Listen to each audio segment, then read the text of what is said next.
Bonsoir amis téléspectateurs de Télévie, vous êtes à votre émission Au cœur de la famille et aujourd'hui on parlera de l'éducation de l'enfant. Quand il faut commencer? Est-ce qu'en Afrique il y a une meilleure éducation qu'en Occident? Est-ce que l'Occident a une meilleure éducation que l'Afrique? C'est ce que nous allons voir ce soir. Asseyons-nous bien et que Au cœur de la famille commence.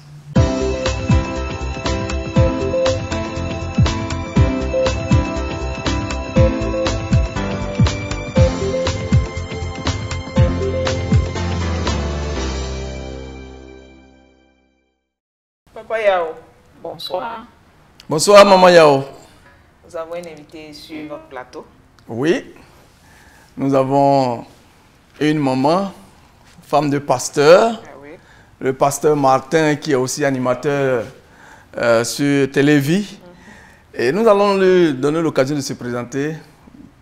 Maman, présentez-vous aux téléspectateurs de Télévie. Ok, moi je suis Maman Thérèse Mavinga et je suis l'épouse du pasteur Martin Chifunda.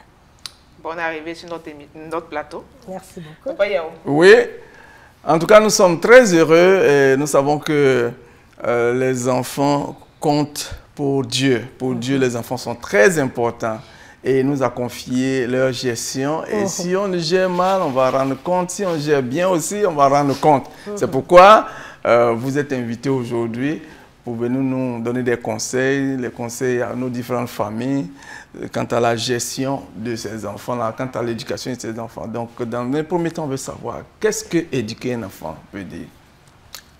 Éduquer un enfant, c'est former un enfant. Quand un enfant est né, on dit que l'enfant est vide. Donc, nous sommes comme les potiers. Tu vois, quand tu fais les potiers, ils font des vases. Dans les formes. Dans les formes. Et c'est ça, l'éducation. D'accord. Et vous allez avoir une forme parfaite comme ça. Là. Merci. Okay. Donc, pour compléter la définition de maman, donner une éducation à un enfant, c'est lui donner un ensemble de valeurs, voilà. Ensemble de connaissances. Ça peut être des connaissances culturelles, ça peut être des connaissances religieuses. Donc, c'est toutes ces valeurs qu'on transmet à l'enfant pour que demain, il soit un enfant accompli.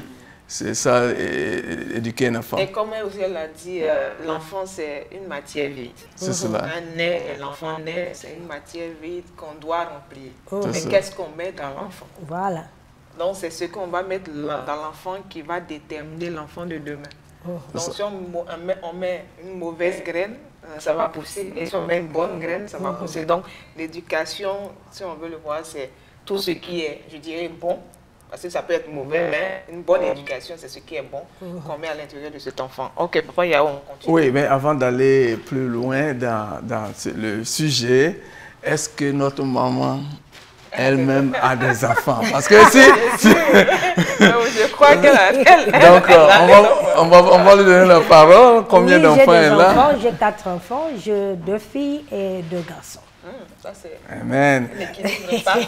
Ça, c'est intéressant. Et le plus âgé, à quel âge? 26 ans. 26 ans, voilà. Donc, c'est la dernière? 15 ans. Donc, ces enfants sont tous nés ici ou... 3 sont nés en Afrique et l'une, elle est née ici. D'accord. Voilà. Okay. Donc, c'est une maman expérimentée qui a 4 enfants. Et lesquels, le premier a 26 ans, ils vont à l'école, ils ont fini l'école? Les 3 premiers ont fini, ils ont déjà leur bachelor. Bon, la dernière, elle a encore 2 ans pour aller à l'université. Voilà. Wow. Donc, quand vous avez des enfants dans ce pays, qui sont nés d'abord en Afrique, et vous venez avec ces enfants et qui ont le bachelor, ça veut dire que c'est déjà un travail qui a été fait. Parce qu'on sait que beaucoup d'enfants d'immigrés arrivent dans ce pays et ils sont perdus dans la nature. Donc, nous avons affaire à une personne expérimentée. Alors, nous allons poursuivre. Alors, selon vous, je pense qu'avant même d'arriver là, les psychologues aussi ont on fait l'analyse, on classifie oui. les enfants. Oui. L'éducation que les parents donnent en 4 catégories. Maman Yao, est-ce que tu peux... Il parle de, comme on le dit en anglais, comment on appelle ça, style parenting. Comment est-ce qu'on peut éduquer, comment les parents doivent s'adapter pour éduquer un enfant. On parle du style démocratique où l'enfant a son mot à dire dans son éducation. Les parents donnent les restrictions qu'il faut. Et il y a le style autoritaire où ce sont les parents qui décident. L'enfant n'a rien à dire. S'il est content ou il n'est pas content, il n'a rien à dire. Il exécute, il subit. Maintenant, il y a un autre type où on parle d'abusif. Je dirais, non, je ne dis pas, c'est pas abusif, c'est permissif. Permissif. Merci beaucoup. Permissif, c'est les parents, au lieu d'être, je dirais, celui qui met les barrières, c'est plutôt les parents qui laissent aller. C'est-à-dire qu'ils veulent que l'enfant soit leur ami. Donc, on ne veut pas le blesser. Donc, tout ce que l'enfant veut, tout ce que l'enfant veut et veut avoir, c'est ce que l'enfant dit qui s'exécute. Et puis maintenant, il y a l'autre où c'est désengagé. Désengagé, c'est le papa n'est pas là, maman n'est pas là, c'est l'enfant lui-même qui s'éduque. Donc, vous qui avez 4 enfants, parmi ce qu'on a déterminé, qu'est-ce que vous avez, vous, appliqué selon votre modèle? Si vous avez un autre modèle que vous avez appliqué, que vous voulez partager avec nous, on vous écoute. Moi, j'ai appliqué la modèle de la Bible. Amen. Ça, c'est la meilleure. D'accord. Partout où vous allez, en Afrique, en Europe, en Asie, ça, c'est la meilleure. Et nous pouvons lire dans Éphésiens 6. Éphésiens 6. C'est que la Bible nous dit à propos de l'éducation. Je ne sais pas si maman est Yao. Oui, j'ai vu ça. 6, 1. Tu peux commencer à 1 là. Enfants, obéissez à vos parents selon le Seigneur, car cela est juste. Honore ton père et ta mère, c'est le premier commandement avec une promesse, afin que tu sois heureux et que tu vives longtemps sur la terre. Et vous, continue. Et vous, pères, n'irritez pas vos enfants, mais élevez-les en les corrigeant, en les instruisant selon le Seigneur. Ça va, on peut s'arrêter là, parce qu'après on parle des serviteurs, obéissez à vos maîtres. Donc tu vois, l'éducation, c'est ici. L'éducation des enfants, c'est ici. Tout ce que nous devons savoir dans la vie, ça se trouve dans la Bible. Amen. Donc, si la Bible nous dit de ne pas irriter nos enfants, et il nous dit d'obéir à nos enfants. Les enfants obéissez à vos parents. Donc, quand l'enfant naît, l'éducation commence là. C'est pourquoi tu vois même à l'hôpital, on met le lit de l'enfant, on met le lit de la maman. Donc l'enfant sait que ça, moi je vais dormir ici, pas à côté de la maman. Parce que tu vas voir que l'enfant qui dort avec la maman, elle pleure beaucoup, elle ne veut pas que... tu ne peux pas la donner à une autre personne, elle va commencer à pleurer, tout ça, tout ça. Mais quand l'enfant a sa propre place, même si tu n'es pas là, l'enfant sait déjà que je peux être seul, ça va. Je peux être avec ma maman, ça va. Je peux être avec ma tante, ça va. Donc c'est ça, l'éducation commence là, dès que l'enfant est né. Même quand on tète l'enfant, je crois que toi aussi tu as des enfants. Ce n'est pas à chaque minute que tu tètes l'enfant, mais c'est par heure. Tu vas dire, ok, je vais commencer à téter l'enfant 2 heures après, 3 heures après. C'est ça l'éducation. Tu commences à éduquer déjà ton enfant, ça commence là. L'enfant doit savoir, étant bébé, que... Voilà. Ce n'est pas à chaque fois que l'enfant pleure, tu prends l'enfant. Non. Tu vois, c'est ça, l'éducation commence déjà là. Nous connaissons comment nous faisons avec nos bébés. Nous connaissons qu'à 7 heures, l'enfant doit manger. À 7 heures, l'enfant doit faire ça et ça et ça. Donc, c'est ça, l'éducation, ça commence déjà. Et la Bible nous dit que parents, n'irritez pas vos enfants et les enfants obéissez à vos parents. C'est à nous maintenant, les parents, de donner l'éducation aux enfants. Et ce n'est pas l'éducation de l'Europe, de l'Afrique. Ce qu'on doit faire, on va mélanger. On prend ce qui est bon en Afrique, ce qui est bon à l'Occident, on mélange et c'est comme ça qu'on va éduquer nos enfants. Quand on vient ici, les enfants imitent souvent ce qu'ils voient ici. Mais c'est à nous de les ramener sur la Bible et leur dire, regarde ce que la Bible dit. Et si tu commences ça très tôt, les enfants comprennent.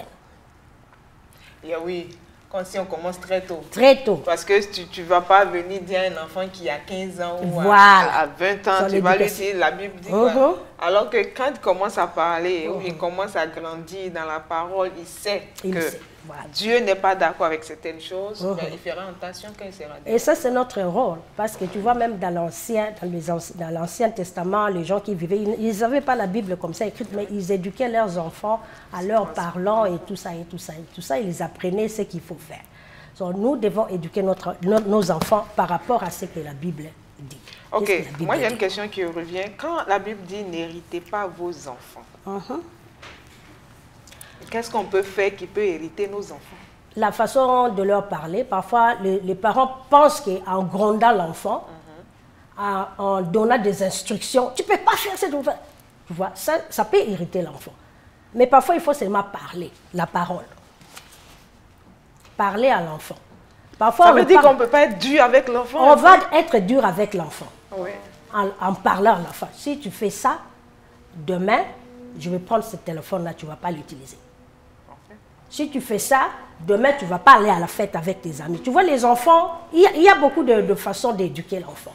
Ce n'est pas seulement la chicote. Si le moment est arrivé de chicoter l'enfant, on va chicoter. Mais parfois, il faut seulement conseiller les enfants. Les enfants écoutent. Les enfants écoutent. Ah oui.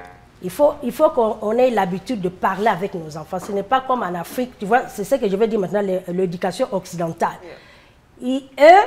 Ils font de leurs enfants comme des camarades. C'est comme à l'école avec le professeur. Il y a un temps il y a le temps de rire, le temps que le professeur dit « Non, c'est fini, tout le monde, faites vos devoirs. » Tu vois, il y a le temps aussi d'être sérieux. Donc, il ne faut pas tout le temps être... Voilà. Il y a des moments... Il y a des moments où il faut être... Il faut serrer. Il y a des moments où il faut relâcher. C'est ça l'éducation. On doit chercher à quel moment il faut serrer, à quel moment il faut relâcher. Voilà. Voilà, mais il ne faut pas, pas trop de laisser aller. Ah oui. Pas trop de laisser aller. Il faut parler aux enfants. Tu vois, comme une jeune fille de 14 ans, elle va avoir des besoins naturels qui vont arriver, par exemple, oh maman, j'aime ces garçons-là. Mais maintenant, en tant que maman, qu'est-ce que tu fais? Tu dois parler à l'enfant. Écoute, assieds-toi ici. Tu vois, tu es une jeune fille. Si tu tombes enceinte aujourd'hui, le garçon, là, lui, il va commencer à aller à l'école. Mais toi, tu vas rester avec l'enfant. Ah oui. Tu vois? Et toi, c'est comme si ta vie, ça prend un peu une recul. Parce que tu dois rester à la maison, tu dois éduquer ton enfant, allaiter ton enfant, prendre soin de ton enfant, pendant que les garçons qui t'ont engrossé, lui, il continue à aller à l'école. C'est au moins peut-être... 5 ans. Hein, 3 ans, 5 ans que tu vas perdre. Voilà. Mais nous, nos parents disent, je ne veux pas te voir ces garçons, un point, un trait. Voilà. Et parfois, on a même peur de parler à nos enfants de propos de sexe. Ah oui. L'enfant, à l'âge de 9 ans déjà, tu dois préparer-toi, maman, si c'est une fille, bientôt tu vas commencer à voir ça et ça, tes périodes et ça. Parfois, on a peur de parler à nos enfants. Ok, maman Thérèse, on va avancer. Selon toi, maman, quand il faut commencer, c'est à quel âge il faut commencer? Je sais que quand tu étais en train de répondre à la question, tu as dit quand un enfant naît à l'hôpital, on essaie de mettre dans son lit et tout ça. Donc, l'éducation commence quand? Avant, quand l'enfant est dans le ventre ou bien quand l'enfant sort du ventre? Quand l'enfant sort du ventre. Donc, c'est là que ça commence. Quand tu commences à faire, l'enfant commence à voir tout ce qu'on fait. On fait attention en tant que parent, même ce qu'on dit, même les actions qu'on est en train de faire. Parce que l'enfant voit, même si l'enfant a 6 mois, il regarde. Il a le mémoire ici. C'est comme l'ordinateur. L'enfant voit, l'enfant capte. Tu vois, une maman qui fume, l'enfant voit. Et quand l'enfant a 15 ans, oh, je voyais ma maman faisait ça, je vais faire ça aussi. Donc, on doit faire attention quand on éduque un enfant. On doit vraiment faire attention. Souvent, mon fils, souvent je lui dis, pas de soda. Et puis souvent, il me voit en train de boire le soda. Il me dit, mais maman, tu as dit qu'on ne boit pas le soda, pourquoi tu bois?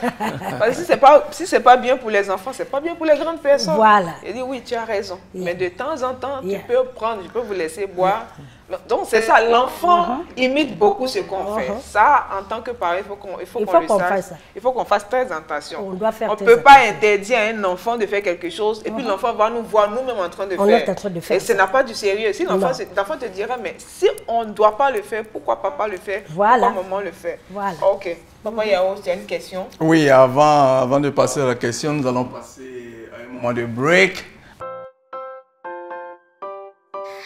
Alors, aujourd'hui, je voudrais que ce soit toute l'équipe de Télévie RDC qui vous parle. Je suis Claudia et j'ai 9 ans. Moi, c'est Alison, maintenant j'ai 10 ans et demi. Et moi, c'est Dylan, j'ai 7 ans et demi. Moi, c'est Lucas, parfait, j'ai 4 ans. J'aime Télévie. Avec Parfait, c'est toujours comme ça. Moi, c'est Soraya, j'ai 13 ans et je salue toute l'équipe de Télévie. Enfin, moi, c'est Daniela et j'ai 15 ans. Nous sommes heureux de faire partie de la grande famille de Télévie. Laisse-moi leur dire quelque chose. On dit mieux vaut tard que jamais. L'année est au début, hein. Bonne année à toute l'équipe. Moi, c'est Alison. Je reviens pour quelque chose de bien aussi, hein. À toute l'équipe de Télévie États-Unis et à ceux qui nous suivent, je vous bénis au nom du Seigneur Jésus-Christ. Nous sommes de retour sur notre plateau. On est toujours avec Maman Thérèse. Maman Thérèse, vous avez dit que vous et votre mari, vous avez 4 enfants, 3 qui sont nés en Afrique, une qui est née ici. Dites-nous de façon concrète, comment est-ce que vous avez fait pour que ces 4 enfants puissent aller à l'école et le bachelor aujourd'hui dans ce pays en tant qu'immigrés. Et surtout que ces enfants n'aient pas suivi les autres enfants qui donnent de mauvais exemples. Quel est votre secret? Comment vous avez fait? Pour ça, on va lire, je vais nous ramener, nous tous. On va lire maintenant Colossiens 3. Colossiens 3.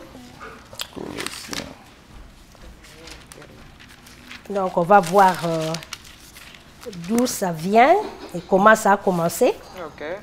À partir du verset 18, si maman peut lire pour nous. Femmes, soyez soumises à vos maris comme il convient dans le Seigneur. Maris, aimez vos femmes et ne vous aigrissez pas contre elles.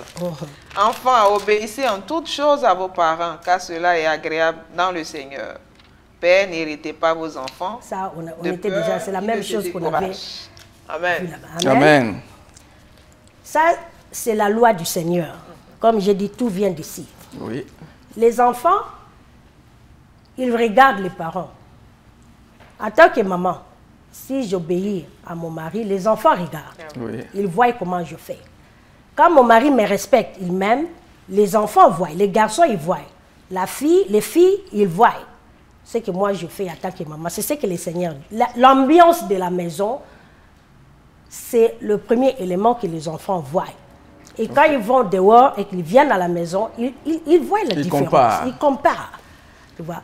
La façon dont je me comporte devant mon mari, si je suis une femme qui gueule, qui yelle... Bon, sorry. Non, allons-y. Nous sommes en Amérique. Les enfants aussi vont imiter. C'est cela. Un jour, les papas disent « Ah !» Parce que la maman, souvent, elle fait ça aussi avec le papa. Et parce que le papa tape la maman, les enfants aussi vont commencer à se battre. Ce sont les histoires que nous devons faire attention avec ça. Femmes, soyez toujours soumises. Oui. Donc, montrez un bon exemple à vos enfants et ils regardent, ils savent qu'un jour, quand ils vont se marier, ils vont imiter.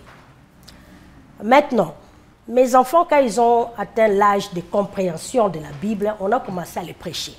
À quel âge? Oh, je peux dire à l'âge de 12 ans, déjà l'enfant comprend. Ok. À l'âge de 12 ans, l'enfant comprend. La Bible, s'ils ont des questions, on leur demande de poser des questions. Okay. À partir de ça, on sait répondre. Mais papa, je me rappelle encore mon garçon, le deuxième, il disait à son père, mais papa, pourquoi la Bible dit que ce n'est pas bien d'avoir des girlfriends et tout ça? Et à partir de la Bible, on a essayé d'expliquer. On ne vous interdit pas d'avoir des girlfriends, mais regardez les conséquences. Si tu as une girlfriend, elle peut être grosse et maintenant ça devient un problème. C'est toujours bien d'avoir des enfants dans le mariage. Parce que quand vous forniquez, c'est après ça amène les problèmes. Pas seulement à toi, mais à toute la famille. Et comme je t'avais dit, quand tu es jeune fille, tu tombes enceinte, c'est toi-même qui te met en retard. Voilà. C'est au moins 5 ans. Il faut avoir des enfants à la 10 maison. ans. Ça, c'est l'éducation. On leur apprend par rapport à ce qu'ils voient et on prend la Bible, on met là. Qu'est-ce que la Bible dit par rapport à ce que tu dis là? Je peux dire, par exemple, en Afrique, vous avez évoqué ça. C'est vrai qu'en Afrique, nous avons, je ne peux pas dire une meilleure éducation, mais peut-être que 70% meilleur que ici. Mais ici aussi, ce que j'aime, le parent parle avec les enfants. Moi, je parle avec mes enfants. Et je leur dis, s'il y a un problème, viens me parler. N'ayez pas peur. On parle. On fait des discussions. Même avec leur père, ils font des discussions.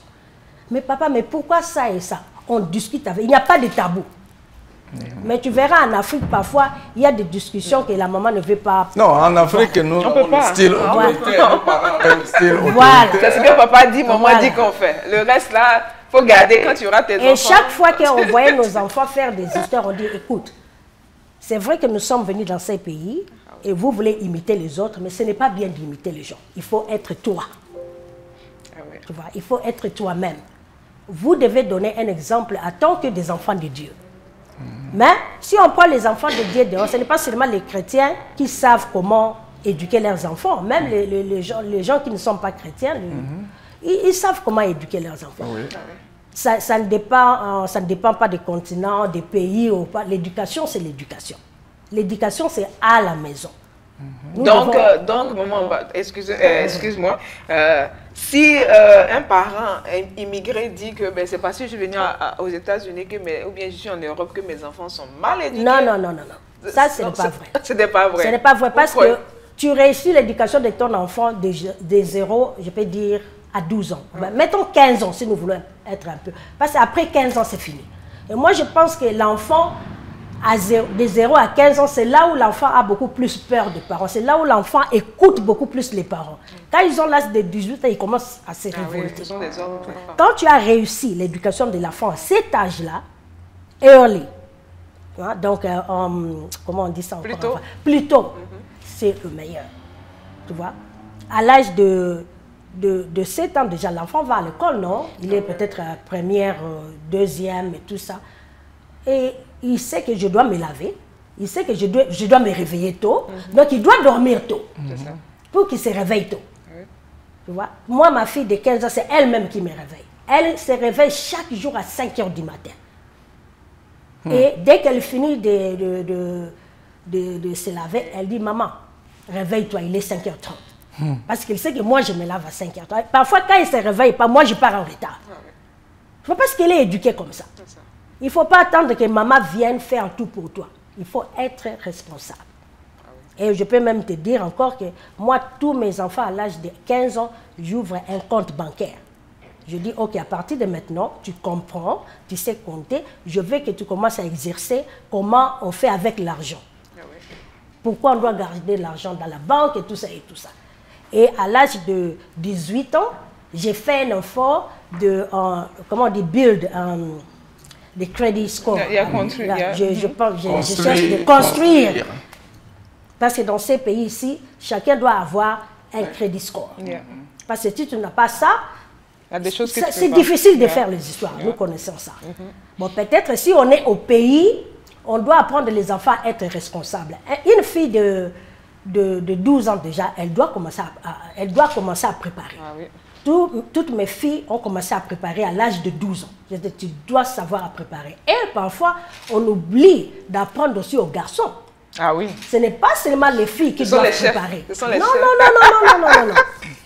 Ouais, les garçons doivent savoir à préparer aussi. Ah oui, mais tu ne sais même plus où tu vas. Chez moi, quand mes enfants étaient à l'âge de 8 ans, 12 ans, ils faisaient le tour de laver les assiettes. Aujourd'hui, ça sera ton tour, demain, ça sera... Parce que parfois, tu es seul à la maison, nous ne sommes pas là. Il y a la nourriture là. Je peux te dire, bon, prépare les riz et mange. Il ne faut pas attendre que tout le monde vienne avant que tu manges. Tu vas mourir de faim parce que seulement tu ne sais pas préparer les riz, non. Les hommes doivent savoir à préparer aussi. Parce que tu vois, à la maison, si on n'éduque pas nos garçons, et nos garçons seront des mauvais maris. Oui. Ah oui. On doit leur apprendre, il faut aider ta femme. Tu vois, moi je te montre comment préparer, comment laver les assiettes. Un jour ta femme sera malade. Ah oui. Tu peux préparer pour les enfants au lieu de chercher à aller acheter des histoires dehors pour faire manger les enfants.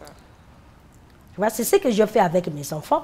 Je leur parle, je leur montre, regarde ce que là où la vie est. L'âge de 15 ans, ils ont leur compte bancaire. L'âge de 18 ans, on commence à faire les crédits score. Et je dis même à ma fille, avant d'épouser un homme, regarde son crédit score. Formidable. Parce que tu ne veux pas être la seule personne à faire tout à la maison. Absolument pas. Tu vois? Et on se parle. On se parle. Bon, maman, quel genre de femme que je peux épouser? Je dis d'abord, il faut prier que le Seigneur te montre une bonne épouse. C'est ça. Tu vois? Moi, je me rappelle encore, avant de me marier, je priais aussi. Je priais. Si bien qu'il y avait beaucoup des hommes qui m'ont demandé, mais j'ai prié pour savoir qui était mon mari. Et Dieu avait préparé Pasteur Martin. L'homme. Quand tu es marié à la bonne personne, il y aura toujours des hauts et des bas, mais vous serez tous, vous allez vous en sortir. C'est ça. Mais quand c'est la mauvaise personne, voilà. un petit truc déjà, et puis voilà. Alors, nous sommes en train de courir, l'émission est presque à son terme. Je vais poser une question. Oui, mais avant, je voudrais savoir, maman, quelles sont, selon vous, dans ce processus-là, les choses qui n'ont pas marché comme vous l'aurez souhaité, que vous voulez partager avec nous pour éviter à notre famille les mêmes erreurs? Voilà.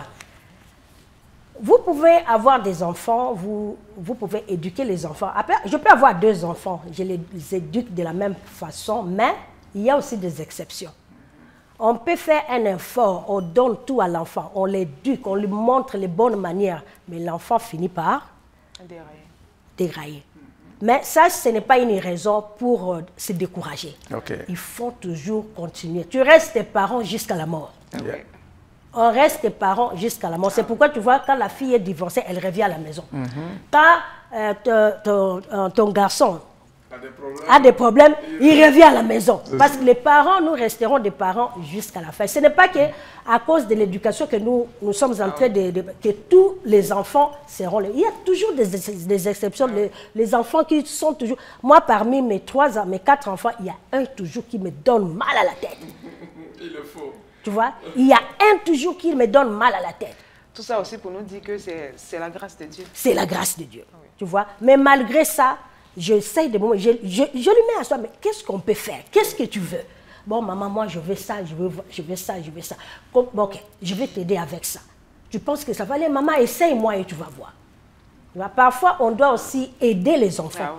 Aider les enfants à accomplir leur... comment on dit ça? Leur destin, voilà. On doit les aider. Parce que moi, je voulais être peut-être journaliste. Je n'ai pas pu. Maintenant, je veux que mon enfant soit journaliste. Non. Parce que moi, je suis médecin. Je veux que mon... Non. On laisse l'enfant choisir le métier qu'il veut faire. Voilà. Voilà. C'est l'objet de notre mission. Il faut laisser l'enfant choisir parce que je n'ai parlé avec mon mari. Non, il dit non. On peut conduire l'enfant, lui donner certaines choses, il doit lui-même faire ses propres expériences. Je veux ça parce que j'aime ça.